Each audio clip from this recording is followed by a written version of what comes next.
Now, as a coastal nation with more than 3,260 kilometers of coastline and thousands of islands, Vietnam's commitment to responsible implementation of the United Nations Convention on the Law of the Sea UNCLOS is in line with the country's throughout foreign policy, stated Assistant to the Minister of Foreign Affairs Nguyễn Minh Vũ.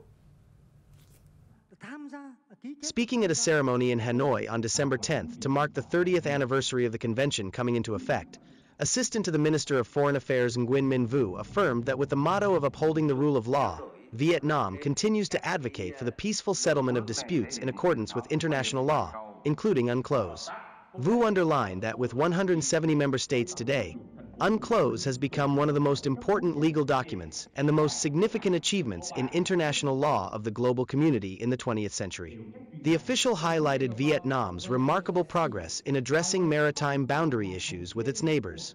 Key achievements include the 1997 agreement on delimitation of the maritime boundary with Thailand on the Gulf of Thailand, ASEAN's first maritime delimitation agreement after the convention came into force. Another achievement is a similar agreement with China on the Gulf of Tonkin in 2000. The Southeast Asia Parliamentarians Against Corruption, or CPAC, call on parliaments throughout Southeast Asia to engage young youth in anti-corruption efforts, emphasizing the profound impact of corruption on the region's younger population. Secretary of CPAC and Chairman of the Interparliamentary Cooperation Agency, BKSAP, of the Indonesian House of Representatives, DPR Mardani Olisera said that young people are future leaders who must have integrity from an early age. On the other hand, they are the ones who are significantly affected by corruption. For the younger generation, corruption creates a devastating cycle that systematically destroys access to quality education, employment prospects, involvement in public affairs, healthcare services, and other fundamental life opportunities.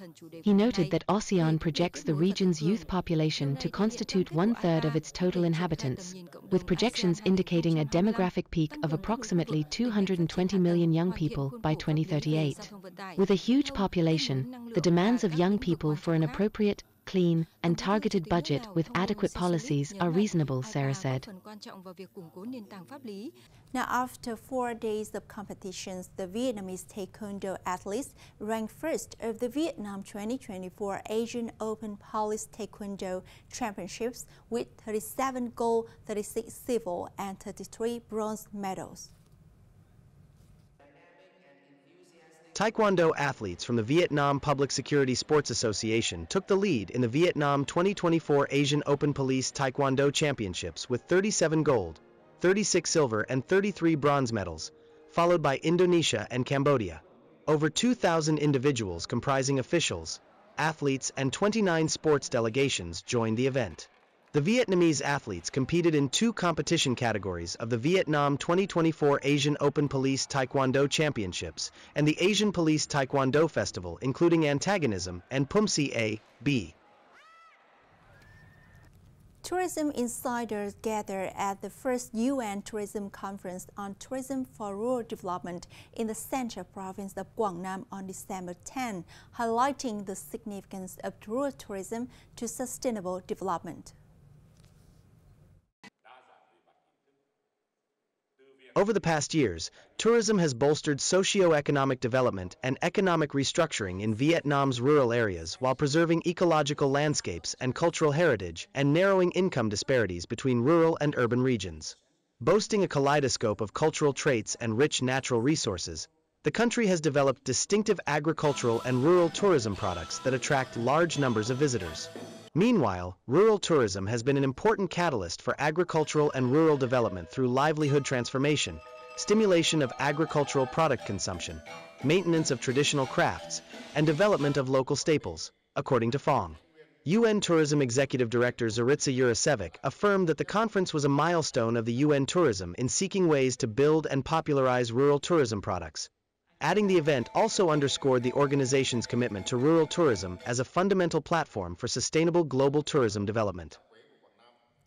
In addition to its landscape, natural, geological, and geomorphological morphological values, Ha Long Bay is recognized as a treasure with outstanding characteristics of biodiversity and typical ecosystem of tropical marine regions.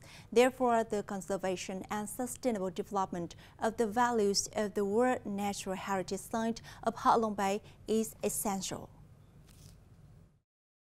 For many years, once a month, the staff of the Ha Long Bay Management Board has thoroughly reviewed the core area of the heritage site to update the database, serving conservation efforts to support development and maintain the integrity of the ecosystem in protected natural areas. We have developed several plans to conserve the geological features and biological outlook of Ha Long Bay, regularly checking the impacts of human activities on nature. This is my first time visiting Ha Long Bay, and I must say that the natural landscape here is stunningly beautiful. The flora and fauna in this area are very diverse and rich. Sometimes we even get to see monkeys and wildlife. Quang Ninh Province currently has biodiversity with over 7,300 species, genera, and families belonging to 19 phyla, and 3 kingdoms of animals, fungi, and plants, along with 19 major ecosystems. Among them, there are many endemic species and endangered species listed in the Vietnam Red Book. Preserving the value of biodiversity while exploiting tourism in Ha Long Bay poses the challenge of finding a harmonious balance between conservation and development.